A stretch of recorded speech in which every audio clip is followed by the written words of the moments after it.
खबर राजधानी देहरादून से है, जहां पर आपको बता दें कि राजधानी देहरादून में कल शाम एक दुष्कर्म का मामला सामने आया है, जिसमें 19 वर्षीय युवती के साथ घटना हुई थी। उसमें 3 युवकों को गिरफ्तार किया गया है। हालांकि पुलिस के द्वारा अभिषेक नाम के युवक को अब मुख्य आरोपी बताया गया है। घटना को लेकर एसएसपी देहरादून अजय सिंह ने मीडिया को बताया कि रायपुर क्षेत्र में कल शाम एक घटना हुई थी। घटना की जानकारी मिलते ही पुलिस ने सीसीटीवी फुटेज और आसपास के लोगों से जानकारी ली, जिसमें एक युवक की संलिप्तता पाई गई है। बाकी घटनास्थल पर 2 अन्य युवक नहीं थे। बाकी पूरे मामले में पुलिस जांच कर रही है और युवक युवती एक दूसरे से पहले परिचित थे। इस मामले में युवती के परिजनों ने जो तहरीर दी है, वो उस तहरीर के आधार पर गंभीर धाराओं में मुकदमा दर्ज कर लिया गया है। पुलिस के द्वारा युवकों को हिरासत में लिया गया है और आगे की कार्रवाई की जा रही है। और क्या कुछ कहा है, ये आपको सीधे सुनवाते हैं। कल शाम को करीब 4:30 बजे थाना रायपुर पर एक पीड़िता के जो पिताजी और उनके साथ उनके परिजन 3 लड़कों को लेकर पहुंचे थे और उनके द्वारा बताया गया था कि उनकी बेटी जो है जिसकी जो बालिग है वो किसी काम से वहाँ पर जो फेरी लगाते हैं, काम करते हैं छोटे मोटे, और वो वहाँ पर अपने मदर के साथ थी, लेकिन वो 12:30-1 से मिसिंग है, वहाँ पर नहीं मिली है, जिस संबंध में उनके द्वारा विभिन्न स्थानों पर अपने परिजनों के साथ ढूंढ खोज की जा रही थी। चूँकि इस प्रकरण के द्वारा ये भी बताया गया कि जो पीड़िता है, उनकी बेटी है, उसको उन्होंने चिकित्सालय में प्राथमिक उपचार के लिए अभी भेजा है, जैसा उसको लग रहा है, और वो शिकायत अपनी रिपोर्ट दर्ज कराने के लिए आए हैं। क्योंकि जैसे ये संवेदनशील प्रकरण प्रकाश में आया कि ऐसी कोई घटनाक्रम जो बताई गई उनके द्वारा दुष्कर्म की और इसमें अन्य लोग के संलिप्त होने की संभावना बताएगी, तो तत्काल उनको तहरीर लेकर इसमें मुकदमा दर्ज करने के लिए बताया गया, जिससे कि आगे की विधिक कार्रवाई पुलिस द्वारा की जा सके। इस दौरान जब तक 2 से 3 घंटे में उनकी तहरीर तक प्राप्त नहीं हुई थी, इस दौरान पुलिस ने एक टीम बनाकर, चूँकि मामला एक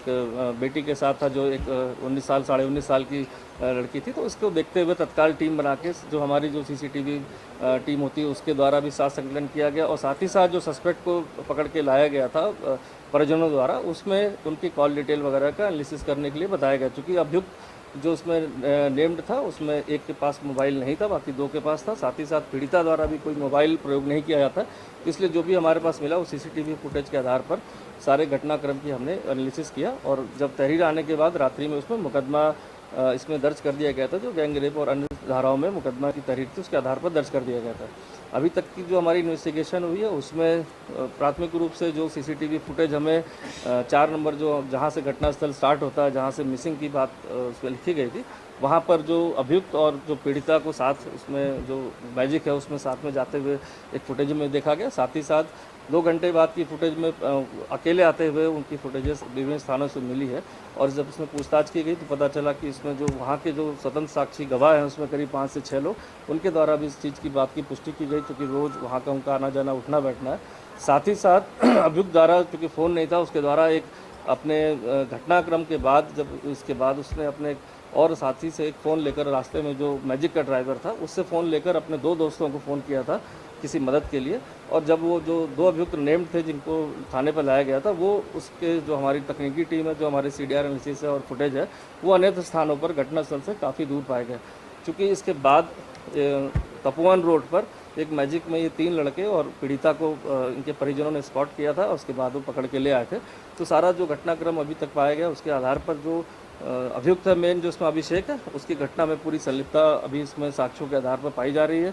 साथ ही साथ जो अन्य लोग को 2 नेम्ड किया गया, उनका जो सीसीटीवी फुटेज के आधार पर या अन्य जो हमारे साइंटिफिक एविडेंसेस हैं उसके आधार पर उनका घटनास्थल पर या उसके आसपास कहीं की मौजूदगी नहीं पाएगी, जबकि वो अन्यत्र स्थानों पर उनकी मौजूदगी पाई गई। लेकिन फिर भी इसमें 2 से इंस्पेक्टर और अलग तकनीकी टीमें लगाई गई हैं, जो उसमें अन्य साक्ष्यों को संकलित करके इसमें आगे की कार्रवाई विधिक बताई गई है।